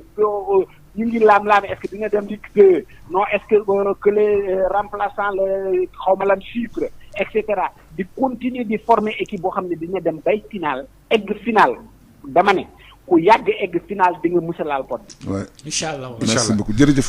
Merci beaucoup Aboubacry. nañ dem final rek nañu ñaan di continuer di dem final rek. Bonne fin de soirée à Conakry. Merci Aboubacry. mais Malick ba dañu ubbi voilà merci beaucoup pour sa disponibilité et également pour sa contribution. di fàttali moom rek il a son mot à dire. Voilà il a son mot à dire sur le football kon ñu ngi koy remercier bu baax a baax. Directeur de la communication de la CAF. voilà directeur là justement ak yeneen yoo xam ne kenn du ko wax la. judo bi waaw africain bu Dakar. Sénégal moo jël maanaam première place bi. mooy 4e édition bi. xam nga Open bi dafay tax point yi nga ciy am. dafay def qualification Jeux olympiques yooyu waaw. donc Sénégal am na 6 médailles d'or. ñuy continuer ci performance boobu pour éventuellement pouvoir être présent aux Jeux olympiques puisque tamit ay points la. des garçons comme Mbagnick Ndiaye et autres ñu ngi def ay performance bu yu mag. Abdourahmane Diaw. ak Diaw donc ñu ngi ñaan président fédération judo bi. pour ñu am ak moom waxtaan ci rétrosport mu ñëw tamit ci liggéey bi nga xam ne def na ko ñu waxtaan ci moom pour mu gën a. Babacar xale yi Babacar ci wàllu performance yi. bu ñu jógee ci loolu tamit Salif dañuy daje làmb ja parfois. mu am nag koo xam ne dafa génn. àddina muy Balla Gaye numéro 1. moom moo doon maanaam fondateur. école de lutte moo njëkk a taxawal école nit fii ci Sénégal. mu doon mbër moo xam ni. mbër mu jàmbaare parce que man seetaan naa bëreem ba tàyyi seetaan naa bëreem ak Mame Njëmbaan ci terrain bu mag ba Iba Mar Diop seetaan bëreem ak Mbaye Cissé bu Fass ci terrain bu ndaw ba seetaan bëreem ak Manga 2 ñu def ñaari édition ci drapeau chef de l'état bi nga xam ne dañ ko tegoon te Manga jël ko seetaan naa tamit bëreem ak Boy Niang mu doon mbër moo xam ni bu am jom c'est-à-dire bu am fulla am fayda bëgg li muy def tamit am lu mu def ci écurie Waalo tey yii mu jóge fa xalaatoo ni jógee bu mu fa jógee dina am lu mu wàññi wala lu mu yokk ci écurie bi nga xam ne mooy écurie Balla Gaye numéro 1 En fait man gisuma ko en tant que lutteur mais en tant que chroniqueur je sais que kii yu bëri dafay intervenir. muy indi Balla grand combat yi. c'est ça man am na lu ma remarqué c'est une personne tellement urbaine. jàmm urbain jàmm la. abord facile exactement nitu jàmm la. suy wax abord facile. c'est ça man loolu laa remarqué. nit ku baax la c'est vrai que man lamb du sama sport favori. j'adore ça non bien sûr je regarde ça à la télé mais les rare temps bu ma koy dégg. ak su ma ko rencontré. bon c'est une personne bien. Non, bien sûr. Et puis déjà am na benn acte bu mu posé boo xam ne kenn du ko fàtte. quand même il a permis l'émergence d'un roi des arènes. Ça n'arrive pas tous les jours. du tout. Oui, ça n'arrive pas tous les jours. beaucoup d'écuries n'ont jamais réussi ça. C'est ça et l'un des lutteurs les plus talentueux. ndax dëkk écuries yu yàgg sax. te mënuñu am loolu. loolu kii la quoi nu mu tudd carte d'identité le passeport bu mag la il mérite il a mouillé son maillot pour son pays parce que ne serait-ce sax nga jël xale yi balaa ñuy def leneen on sait ce qui se passe c'est ce qu'il a réussi d'ailleurs surtout dans une zone comme la banlieue comme Guédiawaye c'est pas évident c'est ça bon mu jël leen regroupé la ñuy entraîner ñeneen ñi ils ont réussi fondamentalement de revue Balla Gaye 2 qui est devenu un modèle pour la jeunesse sénégalaise maintenant d'autres ils sont chargés de reprendre le flambeau pour que continuer j'espère que l'école de lutte ne va pas s'arrêter avec la disparition de son fondateur parce que loolu mooy kii bi dañ ko nar a dimbal l'État le CNG de lutte ak tous les acteurs tous les amateurs c'est ça encadré leen pour que kii bi la disparition de Balla Gaye ne soit pas égale à la disparition de son école de lutte. Je pense que loolu Pape tamit liggéey bu am solo mais tamit ñoom comme ils sont assez structurés organisés parce que y a Bassirou Ndiaye bi jiite école de lutte bi tamit ak ñoom Balla Gaye li saa yi wax loolu dafa am solo trop ñoom ñoo war a teel flambeau fi mu parce que tamit lu ñu mënta wax it Balla Gaye 1 moom moo doon flambeau bi moo doon sonn ay këyit ak lu nekk bi équipe bi tout fait pour monter l'école. tout fait tout alalam dooleem xam-xam lépp amul lu mu def ci écurie bi ak am lu mu ci déggul tamit donc tey ji fi mu toll nii pour fexe yaxay bi seet loolu ñu ñaan yàlla il faut tamit lii ñu bàyyi fii ñu entretenir ko parce que c'est lamb dafa compliqué trop c'est extrêmement compliqué je parle sous le contrôle de Pape Niang li ci nekk dafa bëri mbir mi kay bu siiwagul. waaw amul problème bu siiwee amul problème comment mu ngi nangu ko ci parce que c'est loolu c'est ça la réalité c'est ça la réalité bu dara dul dara yow yaay sonn yaay def lépp bu demee ba siiw nag nee na mu tax ko daan yóbbu ci tournoi yi. waaw bu bëree ba pare mënu ko nelawal bu nelawee mu bàyyi ko bu turam jot mu yee ko jox ko ndox mu sëlmu mu dem bëreewaat bu turam jotee mu yeewaat ko donc daf ci sonn na parce que moom il a décelé très tôt des qualités en Balla Gaye da ko décelé waaw avant son père même du ko décelé moom moo ko décelé jël ko gëm ko yàgg fu mu dajeeg man naan ma xale bi dina ko wax de champion Malick kii bàyyi leen ci xel de Ndiaye la yàgg ma wax lu stade moo tax Malick kii bàyyi leen ci xel dañu daje màkk 2011 mënu ma ñaanalal Balla ndax day bëri Yékini man na ko yow koy Balla ku la fendi mënu ma Balla maa fi mu ma fendi maak yaayam d'ailleurs kii mooy yaayam ma présenté ma yaayu Balla Gaye ñu ma ñaanal ko man na ko yow koy kii yaa ko war a ñaanal yow mi nga xam ne indi na la ba fii kii loo ko ñaanal mu am mooy bi muy bëri ak Yékini gis nga ndeysaan keroog bi Balla daane Yékini li mu def dafa daw ñëw fekk ko mu tëdd ci kaw Yékini moo ko yëkkati indi ko ci tribune bi mu toog di mo ci plateau bi ñu toogee ci plateau bi moom waxul li Balla di wax yëpp mi ngi koy xool xam naa loolu mooy li mu doon liggéey tey yàlla fay na ma ko donc yàlla na ko yàlla fay àllaxira amiin yàlla na ko yàlla yóbbu àjjana nit ku baax nit ku bëgg écurie bi nit ku sonn ci humain nit ku oyof man dama daan dem Guédiawaye di ko seeti régulièrement ñuy waxtaan mais nit la koo xam ne li mu liggéey ci écurie bi kenn mënu la ko wax Pape mën nañu ubbi antenne bi léegi tamit auditeurs yi joxe seen xalaat ci 88 le Pape Laye 628 98 98 kenn di oote am nañ kenn ci ligne bi sëñ bi asalaamaaleykum. allo bonsoir. bonsoir ñu ngi lay nuyu waa di déglu sëñ bi. waaw maa ngi leen di fay Salif maa ngi lay nuyu El Hadj Pape tonton Pape maa ngi lay nuyu. waaw. ak Malick. waaw. dafa am benn suggestion bu may def Aboubacry dafa fàtte ni Algérie bi ñuy football ak moom Algérie moo ko tey footballé noonu pour conserver biom. léegi su fekkoon comme ni ko Salif waxee su fekkoon on avait un très grand technicien dina tee Aliou Cissé ni que on change la façon dont on doit jouer. parce que boo seetaanee match boobu Sénégal ñaari yoon la dugg si surface Algérie. maa ngi lay jox nga seetaanaan match bi. ñaari yoon Algérie yi ñoo leen ko permettre. xoola Bell m'a dit personnellement. je peux jouer avec vous 50 fois mais du ngeen ma gagné mukk parce que dama leen xam. Bell m'a dit il me l'a dit. personnellement. mais léegi yooyu yëpp lu passé la. waaw Pape Seck la oui. ana waa Marseille Salif yow mën nga lire léegi yooyu yëpp ñëpp a ngi fi Salif na mën naa la. waaw léegi loolu yëpp bu wéyee. kenn du wax c'est du passé parce que si histoire ngay mën référé wu pour mën avancer. gis nga c'est allo. waaw El Hadj. waaw nañ ànd ak keneen sax dañ ànd di jël 88 600 dafa am problème ci ak connexion bi nañ allo sëñ bi asalaamaaleykum. allo. allo waa ñu ngi leen jël déglu. waaw El Hadj Malick. waaw. maa ngi lay nuyu bu baax di nuyu tonton Pape. di rafetlu vraiment tey émission bi ni muy doxee ak seen invité yi. Salif Diallo un grand journaliste. vraiment ko xam ni allo. ñu ngi lay dégg bu baax. waaw ko xam ni vraiment tout le temps lu positif rek lay wax ci équipe nationale. maa ngi nuyu aussi doom Aboubacry Ba. mais Salif man damay d'accord ak Salif lu mu wax. gis nga Malick équipe nationale li muy football ni instant yi. waaw. je ne pense pas que gagné na ay Cameroun wala ay Algérie wala ay Nigéria wala ay Côte d'Ivoire. d'accord waaw. li football nii. pour man système bi est-ce que ñun 4-3-3 bi ni football est-ce que am nañ joueurs yu ko football.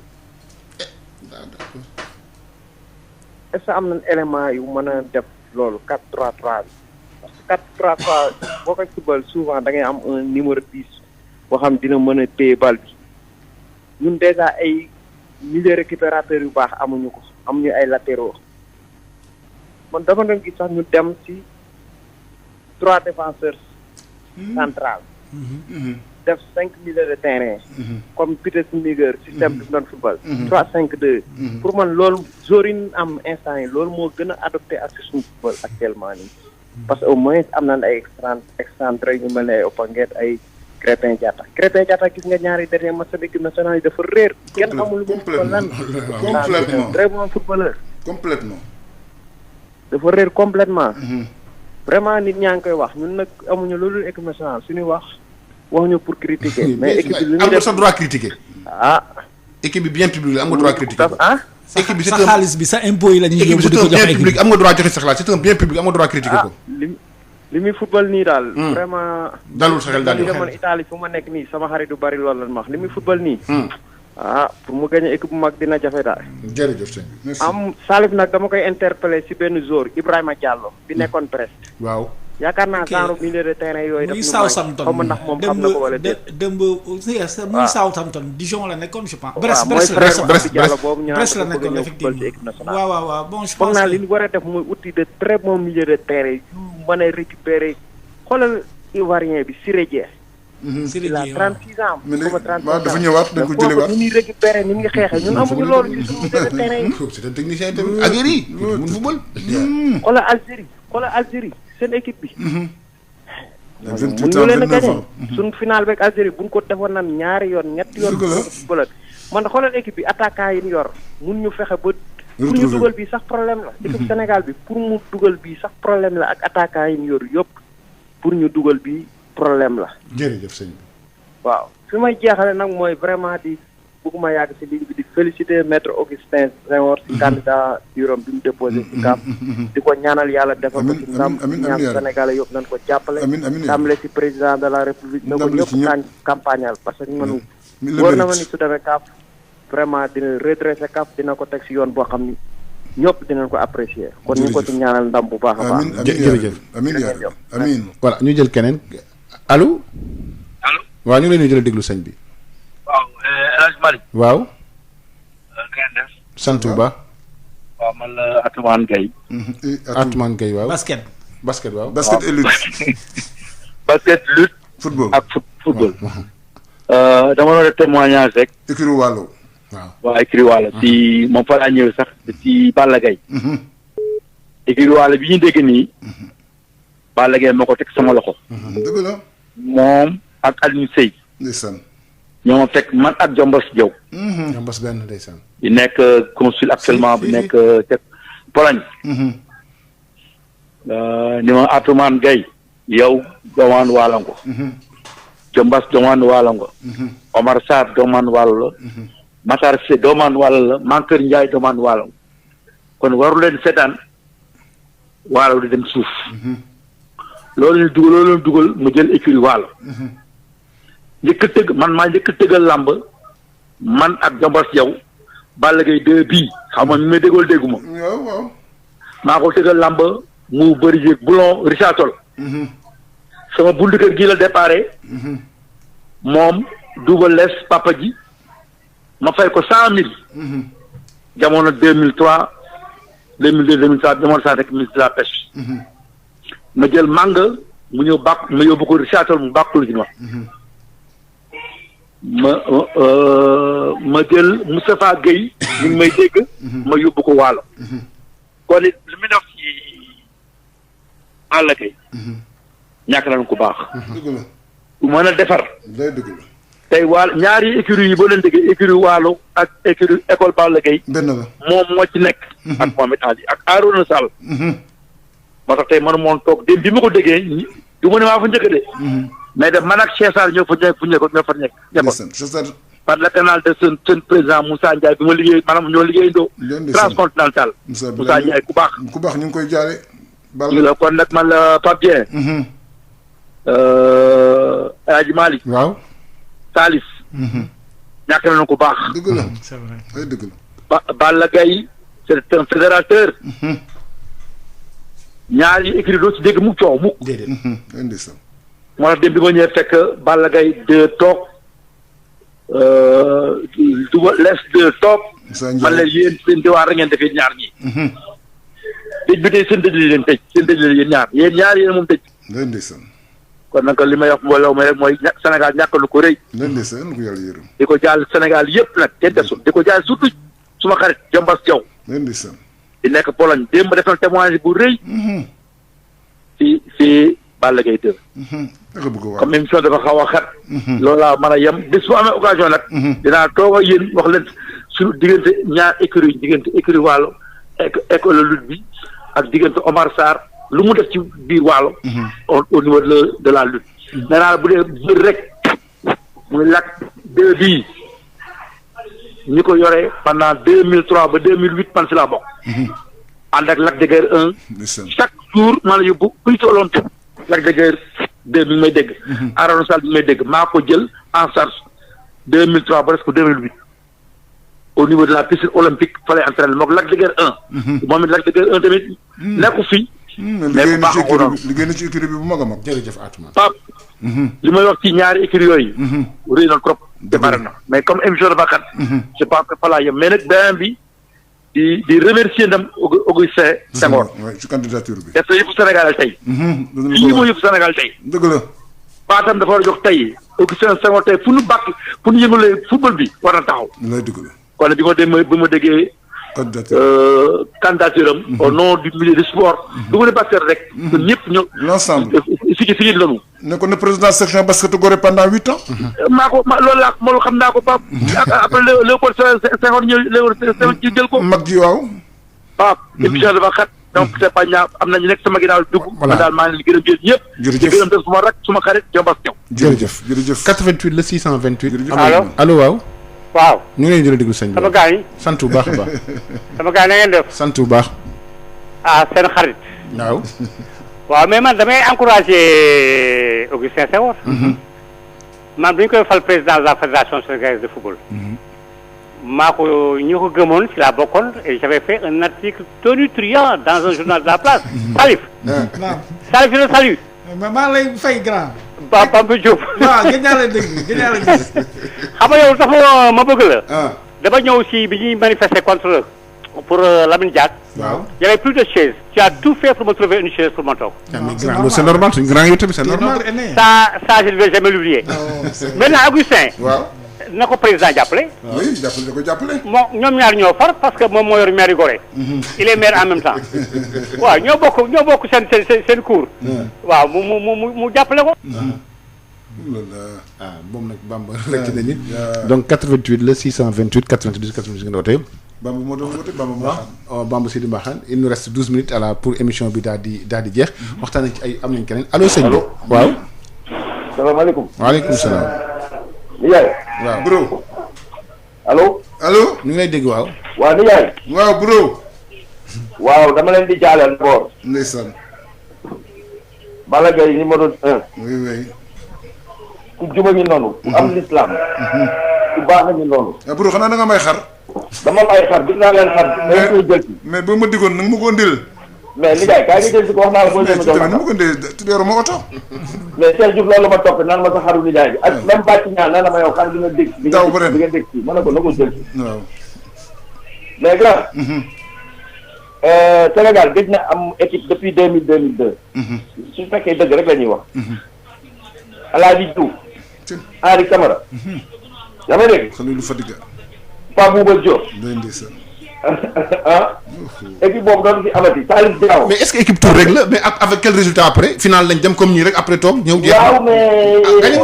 ñooñu dem quart de finale coupe du monde. waaw quart de finale coupe du monde ak lan. Lionel Messi nekk yoon di. moi je parle de gain coupe la coupe. waaw. mais yow juróomi at mënoo am une équipe. mais yow nga bàyyi yow yaa war rentabilité bi nga bàyyi. nga bàyyi nga xam ne yow mënoo. taxaw ci touche bi di yuuxu loolu ñu def ñun mën nañ ko. ñun dañoo mën a football dañoo nekk ay pas rek mais dañu mën a football. xam nga lan la nañu wuti entraîneur li ñu jox Aliou Cissé bu ñu ko joxoon bu ñu ko joxoon Koto wala ñu jox ko Lamine Ndiaye ñu indi ci résultat nañu waxante dëgg nag wala ñu wuti tubaab wala ñu xam lu ñuy def am na ñu am kii bi ñu ko mën a gérer fii au Sénégal da leen ko jox mais Aliou Cissé bu ñu fi nekk rek ñu koy fay suñu xaalis noonu muy amul équipe il n'a pas une équipe yaa may dégg Sadio Mané rek nekk ci benn jour di reyante dañu wuti équipe wala moom day sélectionné rek da defar équipe. naam une équipe ñu xam ne kii seen équipe daal bi kii. ñu mën a jouer. jërëjëf. merci bro merci. 88 le 628 98 98 ngeen di oote seen émission Rétro Sport tey jii suñu gan di Salif Diallo àndoon nañ tamit ak depuis Conakry ak Aboubacry Ba directeur 6 TV 6 Média mu indi contribution bu am solo wax nañ tamit ci wàllu Augustin Senghor. candidature bi. candidat allo sëñ bi allo. oui allo salaamaaleykum. waaleykum salaam. ñu ngi leen di nuyu bu baax père. ñu ngi lay fay baax waaw sëñ bi waaw. waaw dañ bëggoon participer rek pour par rapport ak match bi ngeen doon waxtaanee. waaw pour ñun tey Sénégal benn problème lay am te luñ ko wax quoi ñun dañuy surcoté suñu joueurs yi. surcoté. dañ surévalué leen di surcoté waaw dañ leen di surcoté quoi alors que suñu joueurs yi yeefuñu sax foofu. Sénégal. kooku tamit rëcc dañuy wax suñu joueurs yi dañ leen surcoté te mu ngi noonu daal donc 88 la 628. 98 am nañ keneen allo. allo. salaamaaleykum. waaleykum salaam. ñu ngeen a yendoo. alhamdulilah. na ngeen a yendoo. alhamdulilah. maa ngi jégalu de. maa ngi dégguma leen de. waaw ñu ngi lay dégg pourtant de ñun bu baax dégg bu baax a baax bu baax a baax. waaw ngeen baal ma àq. baal nañu baal ñu dama rek wax ci man li ma xam ci fii équipe nationale bi. xam nga yàgg dafa waral lu bare. yow Papa Dieng moomu doo xale bagum jëm nga am lu bare loo fekkee. te Cheikh Anta Diop daan na wax ni nit. am na ñu joxe ne boo leen wax dëgg da yaakaar da nga leen di xas. fekk dëgg ngay wax. suñu coach bi man je crois que on lui a donné l'équipe nationale très tôt. parce que nag man gisaguma nga jógee rek ci sa carrière footballeur rek ñu jox ci l'équipe nationale de son pays. Les deux plus grands, enfin les deux des plus grands footballeurs du monde bañ ko defee ils ont lamentablement échoué. Platini jox nañu ko équipe de France. sorewul. qualifié wul. waaw Platini. Maradona aussi jox nañu ko Argentine sorewul. qualifié wul. waaw donc critère bi du passé wu joueur. déedéet. du passé wu joueur. depuis 5 ans que Aliou Cissé a notre équipe comme l'ont dit les gens amuñu identité de jeu. Algérie bi wax na dëgg mais rappelez-vous bi ñu demee Coupe d'Afrique mujj bi l'entraîneur de Madagascar a dit publiquement que man entraîneur du Sénégal mënu maa jaaxal parce que boo ko changé système ci biir kii bi mën ko déjouer. Donc le problème c'est que amuñu entraîneur. Il faut qu'on ait un bon entraîneur am comment dirais-je une identité de jeu mais le Sénégal ne battra jamais les grandes équipes là africaines mënul nekk et puis ngeen baal ma rek wax leen dama yàq li ma xalaat rek quoi. non c'est normal. gis nga yéen ay journalistes ngeen. am nañu seen i collègues yi fi yàgg lool.